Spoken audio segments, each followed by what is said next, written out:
Let's go Chiefs! There are some intriguing moves on the roster, and some of these under-the-radar signings could end up being crucial to the team's success in 2025. If you're a fan who loves watching a championship-caliber team fine-tune, you'll want to stick around for this analysis, because these moves, while they may not be making national headlines, could have a serious impact when the games start counting. We'll break it down, but first, leave a like and comment like "Let's go Chiefs." My heart belongs to you. Let's start with a familiar face in the trenches, Mike Caliendo. The offensive guard is officially back with the Chiefs after starting several games last season. When Joe Thuney slid to left tackle, Caliendo was the guy who stepped in at left guard. While he wasn't dominant, he showed enough flashes to earn another opportunity with the team. The big question now is, will he remain a backup or can he truly compete for a starting spot? The uncertainty surrounding the offensive line, it's not out of the question that he could be in the mix, even if the Chiefs look to add more talent via the draft or free agency. Caliendo's Pro Football Focus grades from last year weren't great: an overall offensive grade of 49,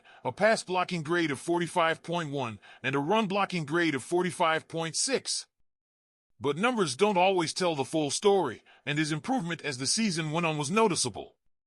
If nothing else, the Chiefs have a depth piece who understands the system and can step in when needed. But let's be honest, do you really want him starting in 2025? Let us know in the comments. Should Caliendo get a shot at the starting left guard job, or should the Chiefs look elsewhere? Now, let's shift to the defensive side of the ball, where another key depth piece is returning, Mike Pennel. Chiefs fans will remember Pennel from his previous stints with the team, including during their Super Bowl runs. The veteran defensive tackle might not be a star, but last season was quietly one of the best years of his career. He racked up 25 tackles, 3 tackles for loss, a forced fumble, and 2 quarterback hits. Those numbers might not jump off the page, but for a rotational defensive lineman, they're exactly what you want. Pennel has bounced around the league, playing for the Bears, Falcons, Patriots, Jets, and Packers before finding a home in Kansas City. His experience is valuable, and with some question marks along the defensive line, bringing him back was a smart move. The Chiefs aren't breaking the bank to keep him, and he provides reliable depth in a position group that could use some stability. The question is, can he replicate last year's production, or was that just an anomaly? And then there's Marlon Tuipulotu, a former 6th-round pick out of USC who spent time with the Eagles before joining the Chiefs last season. He was mostly a practice squad player, but the Chiefs saw enough in him to bring him back for another shot. At just 24 years old, he still has room to develop, and his career numbers, 3 sacks, 4 QB hits, 5 tackles for loss, and 47 total tackles, suggest he could carve out a role as a depth piece on the defensive line. It's a low-risk, potentially decent reward move, but is he anything more than a camp body at this point? These moves might not be making waves across the NFL, but they fit a pattern we've seen from Chiefs GM Brett Veach. He consistently finds value in overlooked players, bringing back familiar faces who know the system and can contribute without eating up valuable cap space. With limited financial flexibility, these signings make sense. They allow the Chiefs to maintain depth at key positions while keeping their options open for bigger moves later in the offseason. But now, it's time for you to weigh in. Are these the types of signings that make the difference in a long NFL season, or are the Chiefs playing it too safe by sticking with guys who may not move the needle? Drop your thoughts in the comments. Should these guys be key contributors, or should the Chiefs be looking elsewhere? Let's hear it. Chiefs Kingdom. One of the biggest takeaways from these moves is the Chiefs' strategy of maintaining stability without overspending. This isn't about making splashy headlines, it's about ensuring the roster has experienced depth in key spots. And if we've learned anything over the past few seasons, it's that depth wins championships. Let's break it down further. Mike Caliendo's return, while not necessarily exciting, is smart. He's not a Pro Bowl-level player, but he's reliable.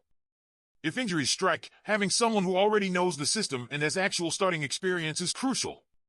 Remember, in the NFL, offensive line injuries can derail a season faster than almost anything else.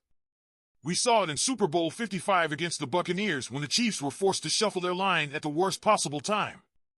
That disaster led to a complete overhaul of the offensive front the following offseason.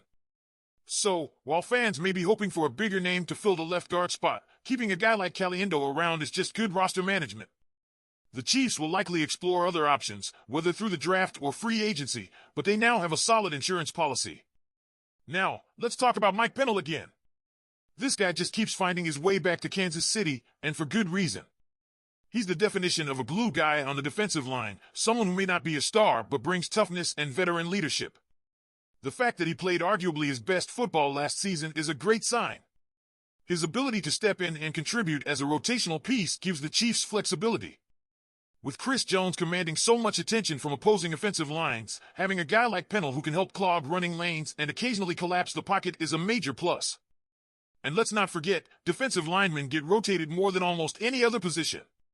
Keeping fresh bodies in the trenches is critical, and Pennell is exactly the kind of player you want filling out that rotation. But what about Marlon Tuipulotu? Is he just a camp body, or does he have a real shot at cracking the rotation? That's the big question. He has talent. After all, he was a standout at USC and showed flashes in Philadelphia. But let's be real, he's fighting for a roster spot. The Chiefs clearly see something in him, but he'll have to prove himself when training camp rolls around. And this is where things get interesting. These smaller signings might not seem like much now, but they set the stage for bigger moves down the line. By securing depth at key positions, the Chiefs can enter the draft without feeling forced to reach for specific needs. That's what great front offices do. They make calculated moves now so they can be aggressive when it really counts. And speaking of the draft, these moves might give us some hints about what the Chiefs are planning. Bringing back Caliendo suggests that while they're open to other options at left guard, they aren't desperate.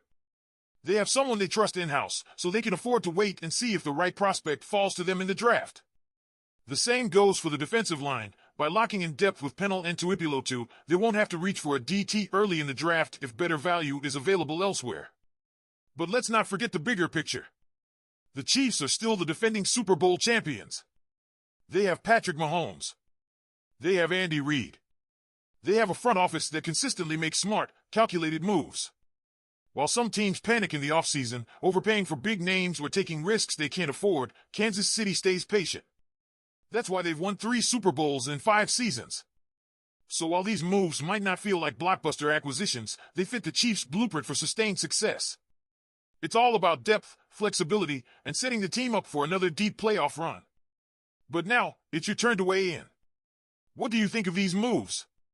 Are the Chiefs making the right call by bringing back familiar faces like Caliendo and Pennell? Or should they have been more aggressive in free agency? And what about Tuipulotu? Do you see him making an impact, or is he just a training camp body? Drop your thoughts in the comments, and let's get the conversation going. And hey, don't forget to subscribe to stay up to date with everything Chiefs related. We'll be breaking down every move, every draft pick, and every storyline leading up to the 2025 season. Let's hear it. Chiefs Kingdom, what's your take?